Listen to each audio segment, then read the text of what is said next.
Hi, I'm Dr. Mary Townsend. I want to start by thanking you for the selfless work you do in coordinating a blood drive at your school. And I want to commend you for your recognition of the importance of high school blood drives in maintaining an ample blood supply in your community and in our nation. We know this is a volunteer job, a job that couldn't get done without you. Therefore, we want to make your high school blood drive experience as safe and gratifying as possible for everyone involved.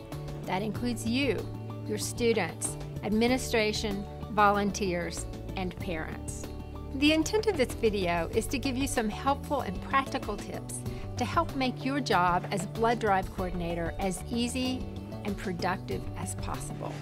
We feel this information will be inspiring and helpful in enhancing the high school blood donation experience. I'm Buster Foster. My story is a story of miracles. Near death from stroke, cancer, and 2 liver transplants I survived. One of the reasons I'm alive is over 50 people generously gave me blood to save my life. Because of these generous people, my motto became life, live it, and give it.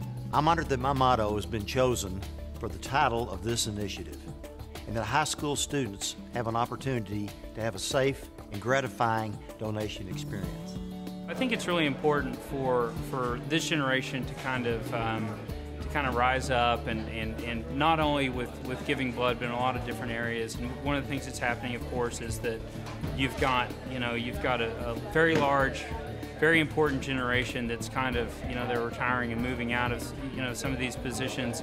And so now it's really important that, that we are able to, kind of fill in some of these gaps. And for this generation, I think it's really important to create a culture where we're willing to do things for each other. We work really hard at developing community service, but this is one thing that every junior or senior can try to do. And it can become a lifelong opportunity for them. We do want them to continue to give blood throughout their life, and this is where it starts.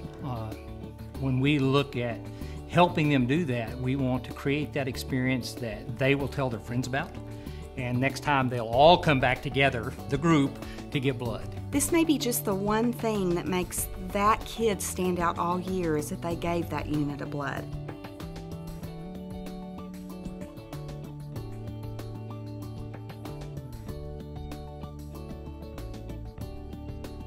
One of the most important things to making our blood drive successful is that we have had full support from our administration here. I send out an email about a week prior telling the teachers what's going to happen, when it's going to happen, thanking them for all that they do for us, because obviously they have to let the kids out of their class. You need to always include everybody on your campus in that planning. The administration needs to know all the details. When students come in to donate, I check them in, noting the time that they arrive, and then I also tell them to be sure and check out with me when they leave to go back to class.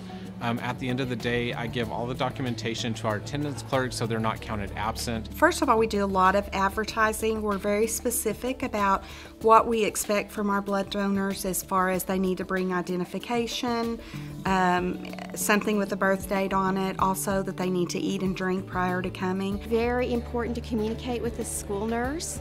It's important that you let your school nurse know ahead of time so that she will know that it's a possibility she will be seeing some student reactions that day. We go and check with her, because during the day sometimes kids will leave the blood drive, go to class, come back to the school nurse, and we want to know those people that did that, see how well we're doing our job of preparing them up front for the blood drive.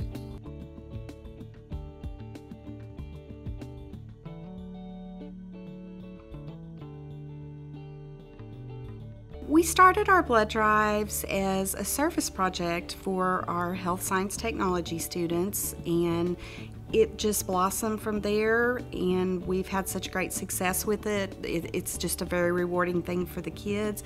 We have students that actually come in and say, when is the blood drive going to be? We also use our cadets. Our cadets are a big part of that. From the time that we start with signing up for appointments about 3 or 4 days prior to the blood drive, and then they man the welcoming table at the blood drive. So they're signing people in, talking to their friends, doing those kinds of things as do that. And I think with any organization, especially in high school, our cadets are parts of many of the other organizations that are here. So they're out there talking with their friends and they're telling them what's going on. And whether it be the National Honor Society, the Student Council, FFA, Key Club, whoever's out there that have those other organizations, that people in your organization may be a part of, they need to involve them in things going on. The teachers on our campus are really supportive with the blood drive. They let us come almost every day to talk about the blood drive and get people to sign up. At the same time, there's announcements on TV within the school telling kids the cadets are going to be down to sign up for blood drives. I play football, basketball, and I do track. People might look up to me because I'm good at sports, but I really like to set an example by donating blood to the community. Well, we start out with a day where they make their own blood drive posters in class because it gets the word out that it's coming up. About a week out, we'll start making announcements over the daily announcements we do over the PA system. We put announcements on our website, and we provide students the opportunity to start making appointments for their donation. I take the passes down. I put them in the teachers' mailboxes here at the school the day prior to the blood drive. Then I come back to my office, send out an email to all the teachers telling them, hey, blood drive passes are in your mailboxes, please go by and pick them up. We make it so that this year, first year teachers understand what we're doing.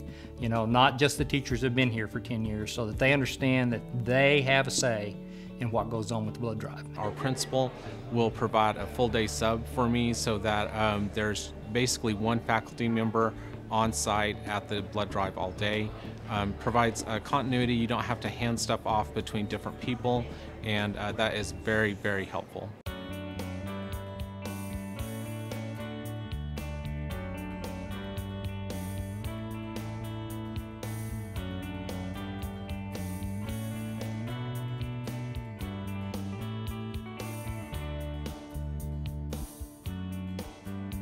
Prior to our blood drives that we have at our school, we take our students that are in our classrooms, which is a health science technology classroom, to visit our local blood center.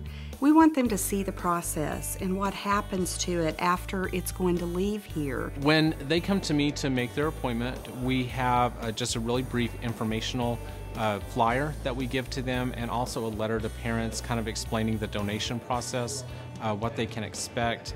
We feel that the more information that they have going into the process, the better prepared they are and the less anxiety they'll feel.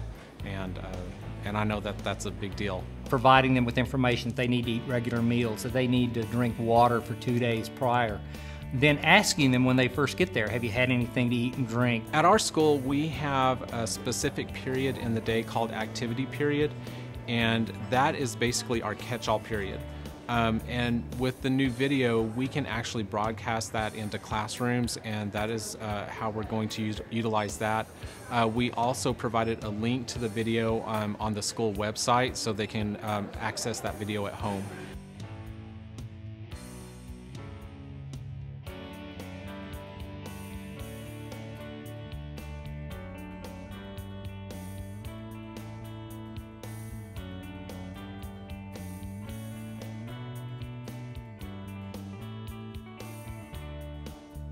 Each blood drive, maybe I do less and less. I'm able to turn more of the responsibility over to my students, which is a great leadership event for them. I like to involve students that aren't able to be donors, mostly because they're too young.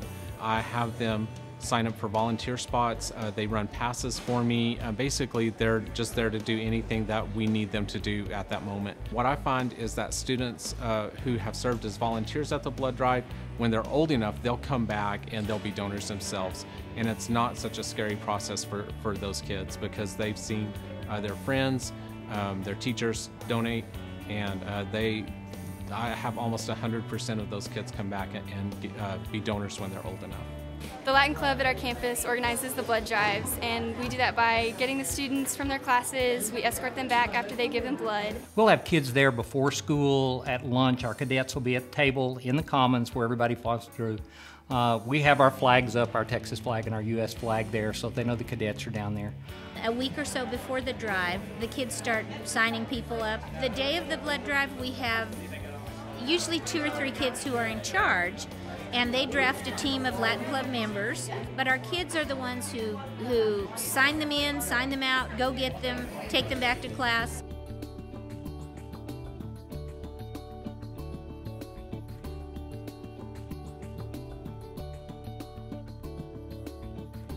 We've had quite a few incidences of people being blood recipients just here on our staff. Our daughter was diagnosed with cancer at 6 weeks old, and so we quickly found out how important it is to have blood readily available that that matches her type and everything else. And so of course, once you get in a situation like that, blood becomes gold. Just me doing a quick mention of how important it was for us, it dramatically changed how many students were willing to do it, and I think that if we can all kind of understand that, yeah, Emery's doing very well now. She's 10 months old.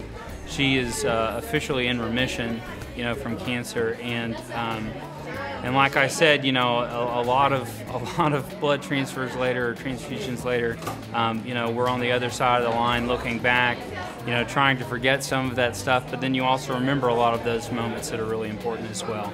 Our Latin teacher, she survived breast cancer, and so it's really important to us to support life because she represents life to us.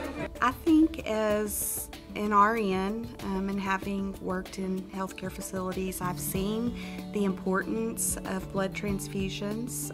As a matter of fact, my co-teacher here at school has had a life-saving transfusion herself.